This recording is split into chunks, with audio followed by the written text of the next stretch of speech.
Tonight, breaking news as we come on Jeffrey Epstein's birthday book. Some lawmakers releasing an image they claim is the letter from President Trump to Jeffrey Epstein. The House Oversight Committee obtaining the book, receiving subpoenaed documents from Jeffrey Epstein's estate, including that book and the letters inside, including one purportedly by President Trump, including a line saying, "We have certain things in common." Tonight, the president denies writing the letter. Also breaking the horrific images coming in, two gunmen opening fire at a bus stop in Jerusalem, Ian Cannell on the scene. Tonight, harrowing images, a jet overshooting a runway in Boca Raton, Florida, and the scare for passengers flying to the Caribbean on this jet. The jet appearing to lose its right landing gear the moment it hits the runway. Images from inside the cabin, passengers escaping down emergency slides. Tonight, police say a 13-year-old planning to open fire at a school and what they have now found inside the family home. The horrific attack, ABC News obtaining chilling images. Police say the suspect sitting behind an unsuspecting passenger on a train, rising up and then attacking her. Other passengers trying to save her. Tonight, the Supreme Court handing President Trump a major victory in his immigration crackdown. And the president igniting a firestorm by posting an image referencing bringing a war to Chicago. Jury selection underway tonight for the suspect accused in the attempted assassination of President Trump while he was golfing near Mar-a-Lago. Tonight, the president now celebrating a West Point alumni group that is now canceled in honor for actor Tom Hanks. Hanks has been a major advocate for veterans. He will not be honored now in this ceremony. The weather tonight, the fires, and now real concern over air quality and the smoke. And the frost warnings in the Northeast. Ginger Z is here tonight. The images coming in of trains slamming into a bus, at least 10 people killed, dozens injured.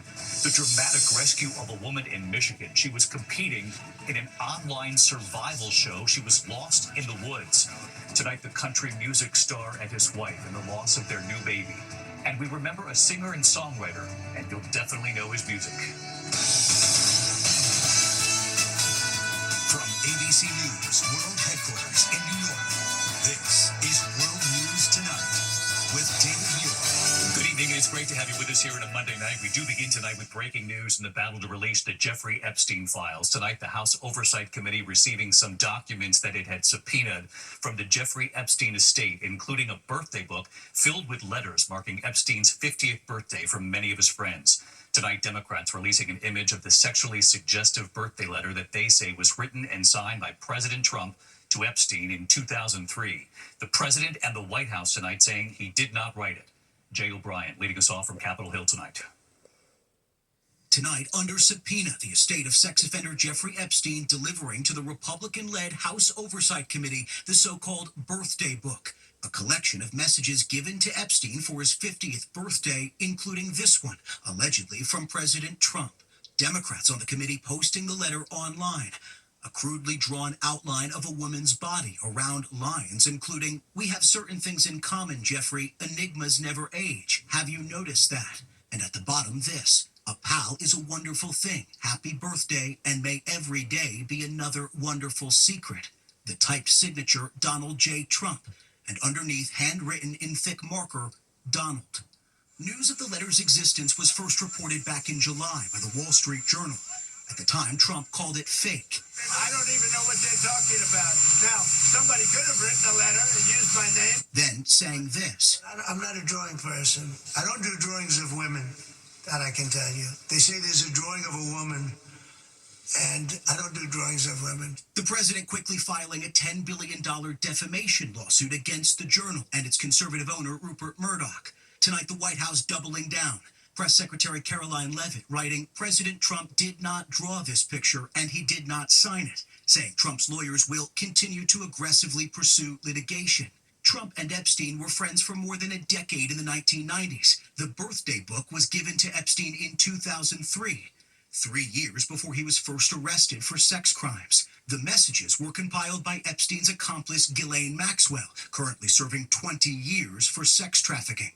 She described the book in her recent interview with Deputy Attorney General Todd Blanche. I coordinated the putting together of the book, and in some instances I called people to ask them to contribute. Blanche, who used to be the president's personal lawyer, asking Maxwell if Trump had contributed a message to the book. She told him she didn't remember. David, we're hearing tonight from the attorney for dozens of Epstein victims, many of whom were up here on Capitol Hill just last week for an emotional news conference. He's blasting what he calls President Trump's hypocrisy, saying it's frustrated many of the victims, and he's calling on the president to withdraw his lawsuit against the Wall Street Journal and to publicly apologize. David. Jay O'Brien leading us off here on Monday night. Jay, thank you. The other breaking news, there are horrific images coming in tonight from Jerusalem. There's been a terror attack. 2 gunmen opening fire at a bus stop. At least 6 people killed, more than a dozen wounded. Our chief foreign correspondent, Ian Pannell, on the scene. This was the moment Palestinian gunmen opened fire on commuters waiting at a bus stop in Jerusalem today. A dashcam video capturing terrified passengers fleeing for cover. 2 gunmen targeting passengers before boarding a packed bus, opening fire, killing 6 and wounding more than a dozen. An off-duty soldier and other bystanders stepping in, returning shots and killing the 2 attackers. This is where the attack happened this morning. You can clearly see the 4 bullet holes. This is actually the bus behind, with tens and tens of people running for cover. Without claiming responsibility, Hamas praising today's attacks as the IDF escalates its aerial assault on Gaza City. Dramatic video showing some of the 50 high-rises being leveled in the last 2 days in what Israel says is the pursuit of Hamas. David, despite the violence, President Trump's still hopeful that a ceasefire and hostage deal can be done, issuing a final warning to Hamas to accept it or face consequences. But tonight, the militants pouring cold water on the U.S. proposal, saying it doesn't offer any guarantees of an end to the war. David. Ian Pannell. Ian, thank you. Back here at home tonight in 2 separate scares for passengers. First, harrowing images tonight showing a jet overshooting a runway in Boca Raton, Florida. The system on that runway that helped stop the plane. And frightening moments for passengers flying to the Caribbean, the jet appearing to lose its right landing gear the moment it hits the runway. Passengers escaping down emergency slides. Victor Akendo from Florida, first on this jet overshooting the runway in Boca Raton. Tonight, harrowing new video of a small jet overshooting a runway as it landed in Boca Raton, Florida, less than a mile from a busy road. I do have crash vehicles inbound. The FAA saying the aircraft arriving from Las Vegas was stopped by a specially designed bed of lightweight, crushable material intended to slow down aircraft. The plane carrying 4 people last week. No serious injuries reported. And tonight, this dramatic hard landing seen on live stream video. The right landing gear appearing to collapse as a WestJet plane touches down on the Caribbean island of St. Martin. Video circulating online appearing to capture the frightened screams inside the cabin on Sunday. The 164 passengers and crew on board from Toronto evacuating down emergency slides at the Princess Juliana International Airport. Authorities saying no injuries were reported, but 3 people were taken for medical evaluation out of an abundance of caution. David, as for that safety system in Boca Raton, there are at least 70 airports across the U.S. that use them. It stopped a plane in Chicago with 2 people on board last week. No serious injuries reported. David? Yeah, that system doing its job. Victor Akendo. Victor, thank you. We have learned tonight police have arrested a 13-year-old boy. They say he was planning to open fire at a school outside Seattle. And what they've now found inside the family home. Here's Trevor Alt. Tonight, police in Washington say this is the arsenal of weapons found in the home of a 13-year-old boy who they believe was planning a school massacre. This was something major that was going to happen. The young suspect appearing in court today pleading not guilty to multiple felonies. In charging documents, prosecutors say the teen had written multiple threats on social media, sharing photographs holding semi-automatic rifles dressed in the attire of past school shooters. One post saying in part, "My time is almost here. I hope I kill you all." It was very obvious. It was a matter of time before people were going to be hurt. Authorities claim in his room they found a gas mask and a backpack full of ammunition, including several AR-style magazines which had writing on them referencing mass shootings. And David, police tell us they seized nearly 24 weapons from the suspect's home, and they say many of them were 3D printed and untraceable. David. Trevor Alt tonight. Trevor, thank you. Now to the horrific attack making national headlines. ABC News now obtaining chilling images. Police say the suspect sitting behind an unsuspecting passenger on a train in North Carolina, then rising up and attacking her. We will not show the video of the attack itself, but we warn you, this is disturbing. Here's Stephanie Ramos. Tonight, growing outrage after a gruesome random attack on a commuter train in Charlotte. The newly released surveillance video begins like an ordinary night. Irina Zarutska getting on the train, still wearing the hat and t-shirt from the restaurant where she just finished her shift. Seated behind her, in the red sweatshirt, is DeCarlos Brown Jr. About 4.5 minutes later, Brown rises from his seat, and unprovoked, the video shows him stab her multiple times. Brown walking through the car with blood dripping behind him as a crowd of people rushed to tend to Zarutska, who was declared dead at the scene. Officers arresting Brown as he stepped off the train. 23-year-old Irina Zarutska was born in Kyiv. She fled the war in Ukraine with her family in 2022, who write in her obituary that she was a gifted and passionate artist and loved animals. DeCarlos Brown is a repeat offender with a violent history, including armed robbery, with a misdemeanor case pending at the time of the attack. He's now facing first-degree murder. The incident drawing national attention and outrage from President Trump, who spoke against cashless bail. Cashless bail started a wave in our country where a killer kills somebody and is out on the street by the afternoon. In many cases, going out and killing again. David, the suspect also has a history of mental health issues. A judge has ordered he be evaluated at a hospital. The suspect is due in court later this month. David. Stephanie Ramos tonight. Steph, thank you. Next this evening, the Supreme Court handing President Trump a major victory in his immigration crackdown, and the president igniting a firestorm by posting an image referencing bringing war to Chicago. Let's get right to our Chief Justice correspondent, Pierre Thomas. Pierre. David, the city of Chicago is bracing for an immigration enforcement surge after the president posted on social media over the weekend that the city was, quote, about to find out why it's called the Department of War. He later downplayed the post, and there's still no word on when the National Guard might be deployed in Chicago. But today, Homeland Security officials announced Operation Midway Bliss has been launched, which they say will target the worst of the worst foreign nationals accused of crimes. And today, the administration got more leeway for aggressive immigration enforcement after the Supreme Court lifted restrictions on ICE agents operating in California, whose tactics had been criticized as racial profiling. David? Pierre Thomas, live in Washington. Pierre, thank you. Tonight, the trial getting underway for the suspect accused in the attempted assassination of President Trump. Jury selection now underway. Prosecutors revealing new images tonight, saying Ryan Ruth was armed with a rifle, laying in wait for hours. And then candidate Trump was on the golf course near Mar-a-Lago. Ruth, acting as his own attorney in this trial, has pleaded not guilty. Tonight, President Trump is now praising a major snub for actor Tom Hanks. Hanks has been an advocate for veterans across this country for years, but tonight a West Point alumni group has now canceled an award ceremony in his honor. Here's our chief national correspondent, Matt Gutman. Tonight, in a major snub, a West Point alumni group canceling an award ceremony honoring Oscar-winning actor and well-known veterans advocate Tom Hanks. Hanks set to receive the Sylvanus Thayer Award, recognizing American citizens who live by the school's motto, duty, honor, country. The actor famously portraying the bravery of American soldiers for decades. From Forrest Gump I told you to leave me there, Gump! Earn this. to the World War II epic Saving Private Ryan. Earn it. Hanks also co-producing the acclaimed miniseries Band of Brothers. And going to Normandy last year to pay his respects on the 80th anniversary of D-Day.